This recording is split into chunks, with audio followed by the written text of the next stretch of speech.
ह्या ज्या बुद्धा केव्ज आहेत ह्या प्राचीन काळापासून थायलंड येथे अस्तित्वात आहे. येथे येण्यासाठी बँकॉकपासून साधारणपणे 120 किलोमीटर यावं लागतं. इथं आल्यानंतर पुरातन काळामधील बौद्ध भिक्षुक अशा ठिकाणी नामजप स्मरण करत बसायचे.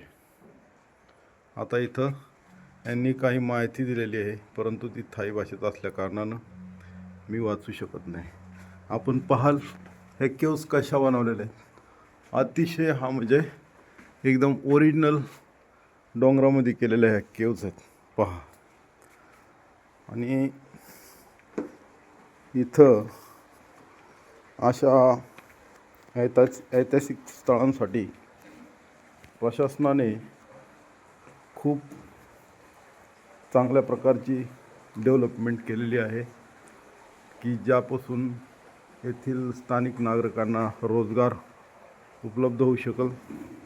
आता हे पहा, आपण पाहताय की ह्या ज्या केव्ज आहेत हे पूर्णपणे अशा डोंगराच्या आतमध्ये त्या केव्जच्या बाजूला आपण हे पाणी पाहत असतो. आणि त्या ज्या काही मूर्त्या थोडीफार आत्ता वर्तमान काळाला अनुसरून अगदी विद्युत रोषणाईत सुद्धा केलेली आहे. त्याचप्रमाणे त्या केव्जमध्ये मी आत चाललेलो आहे. अतिशय प्राचीन काळातील त्या केव्ज असाव्यात.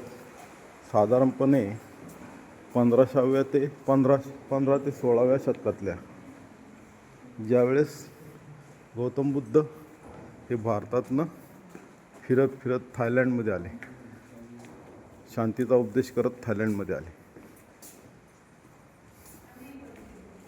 तुम्ही पाहू शकता की आत म्हणजे खूप आत, भरपूर आत आणि अतिशय पाण्यासारखा पूर्ण डोंगर कसा अगदी पोखरून त्यांनी ती केव्ज बनवली असेल. अतिशय म्हणजे अतिशय नेत्रदीपक अशी पाहण्यासाठी ही केव्ज आहे.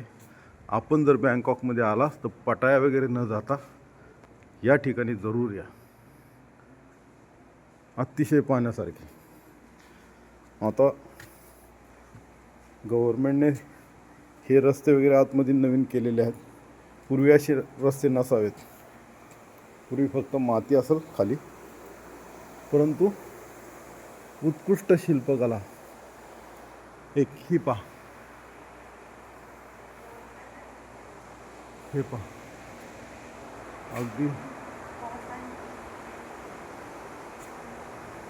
अगदी म्हणजे अगदी ही बुद्धाची मूर्ती निद्रावस्थेत.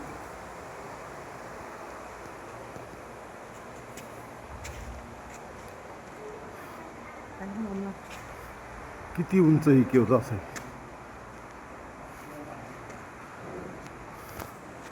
आपल्यापर्यंत असेच नवनवीन व्हिडिओ मी पोस्ट करत राहील. तरी आपण माझ्या चॅनलला लाईक करा, नमू चिकन चॅनल.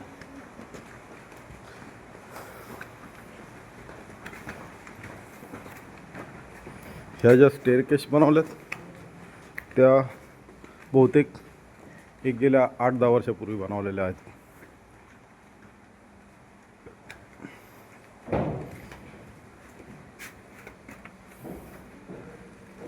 हे पहा, ही बौद्ध भिक्षुकांची ध्यानस्थ मनस्थ बसण्याची जागा. अतिशय अशी सुंदर, अतिशय सुंदर. पहा, येथे भिक्षुक लोक ध्यानासाठी बसत असे.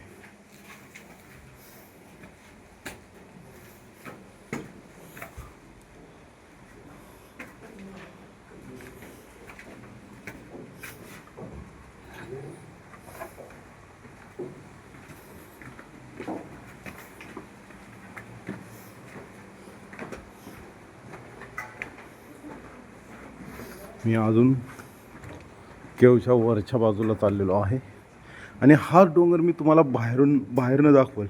इतका उंच असा सुळका हा छोटासा डोंगर आहे. सुळकाच बनावे लागेल त्याला.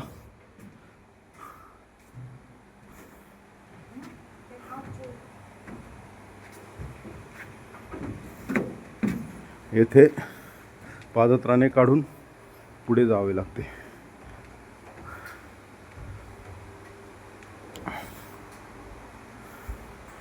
हे पहा, एवढ्या मोठ्या केव्जमध्ये सुद्धा श्री गणेशाचं अस्तित्व आहे.